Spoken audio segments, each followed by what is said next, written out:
What's good, everybody? It's your boy Everton, and yeah, Mint Mobile has been completely bought out, and deal has been finalized. We are now part of the T-Mobile family. Since that has been complete, I have noticed several changes, which I'm going to go over today. A lot of things that people may not know about, things that they openly discuss, but I'm going to get right into it. So let's get started. And just a heads up, I am an affiliate with Mint Mobile. They're actually running a sale right now until the end of the year, where you can sign up with any plan and it'll cost you $15 a month for the introductory 3 month period. So there's a link to it in the description if you want to check it out. Click on that; it will help out the channel.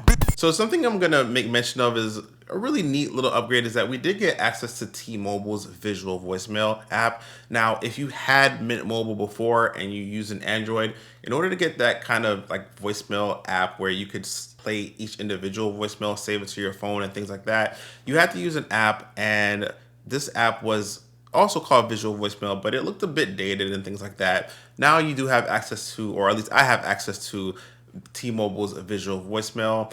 It did activate, it does sync up for me, and I am able to use it. Now, this T-Mobile app does have an upgraded version where it'll allow you to transcribe your voicemail to text. It doesn't have the ability to do that when I tried it, so there is that. It just looks a little bit nicer and is serviced right by from the main T-Mobile visual voicemail app.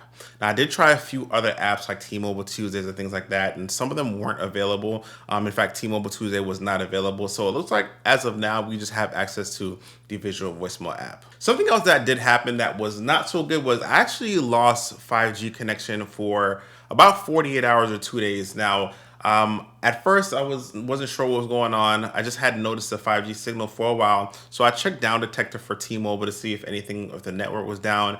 And no, there had been no network outages, and I was just stuck on 4G LTE. I kept on messing with the settings and try to get back onto 5G.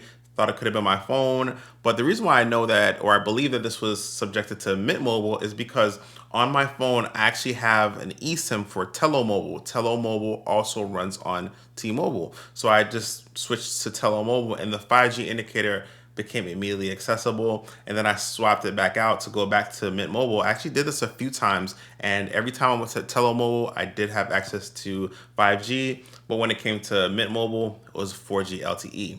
Now, one of the things that could be happening here is essentially like network aggregation. It is a little bit odd because Mint Mobile was already running on T-Mobile's towers, but it was on the MVNO side, which means that, they weren't a part of T-Mobile. They weren't owned by T-Mobile or anything like that. So I think that there was some adjustments being made to bring us into the fold. It could be happening on all the networks too, meaning, or all the tiers of network. It could be happening on 4G LTE. Really wouldn't notice majority of the time. I am in a 5G covered area. So if 4G LTE was somehow messed with, I probably wouldn't notice it because I'm rarely switching toward that because I just have so much 5G. But if you do happen to notice that that is happening to you, it does seem to be a temporary issue. If you do notice that you don't have any 5G access, be patient. It should pass, at least it did in my experience. So when I did notice that this was only subjected to Mint Mobile only, it wasn't really T-Mobile or their other MVNOs, I actually got really excited because of the fact that I thought that, hey, maybe we're gonna get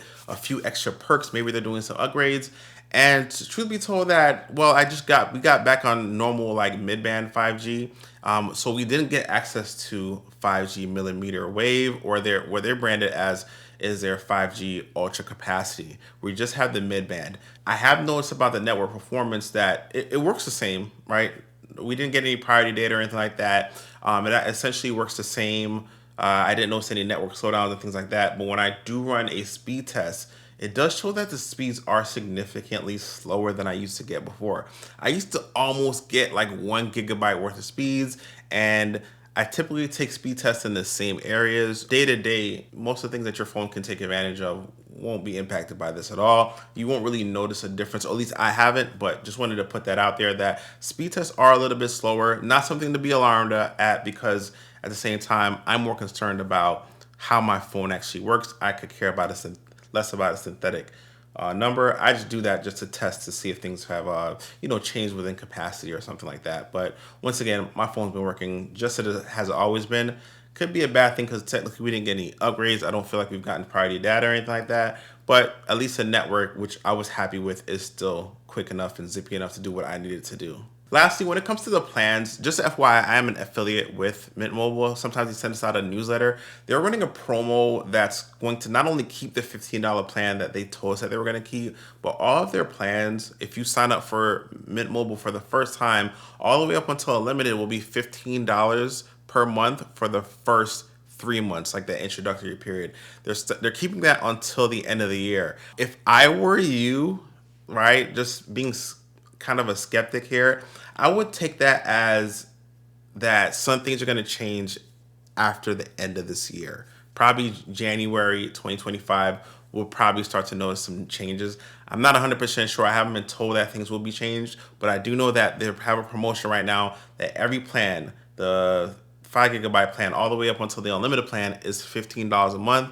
So if you do want to check out any of those plans, you can click my affiliate link in the description, but they are holding it until the end of the year. Who knows what's going to happen after the end of the year? I wouldn't even wait until the end of the year. What I would do if I were thinking about this, since they do sell plans in bulk, I would only buy a 3 month plan, like the intro plan, and I'd buy it probably 4 months ahead of time and then try to re-up before the end of the year. So I'd probably be looking to buy it probably around September, October, November, and then in December when it's time to renew at that, hopefully still lower rate that they're gonna have to the end of the year, because things might change. I don't know if they're gonna get better or worse, but we've seen price, we've seen things go up with inflation. So I just be mindful of that. So one bonus tip that I want to tell you guys about is that if you're a frequent flyer on some of these airlines, T-Mobile does sometimes have a partnership with certain plans that are available to get Wi-Fi on board, and it's included with the plan. It's kind of like a perk, and I've actually utilized it even though I haven't had T-Mobile for almost 4 years, but I used it probably like a year and a half ago or 2 years. All you need to do, the last time I tried it actually, and previous couple times, was you just need to have a phone number that's on a plan that has one of those like Go Max plans. And when I say have the phone number, I don't mean like you need to physically possess it. If you have a friend, all you have to do is know their phone number. Just type that phone number in and it'll give you access, or at least it did for me. It gave me access to Wi-Fi for about an hour. I had like a 2 hour flight. But I do know that it has worked in the past. If I know somebody with a T-Mobile plan, with one of those ultra, like those bigger plans, those more expensive plans, you could type in their phone number and it typically does give you some type of access to Wi-Fi and there's no really way to verify it because you're in the air. So they're just like, hey, they're checking their database, see if you have access to it, then they give it to you.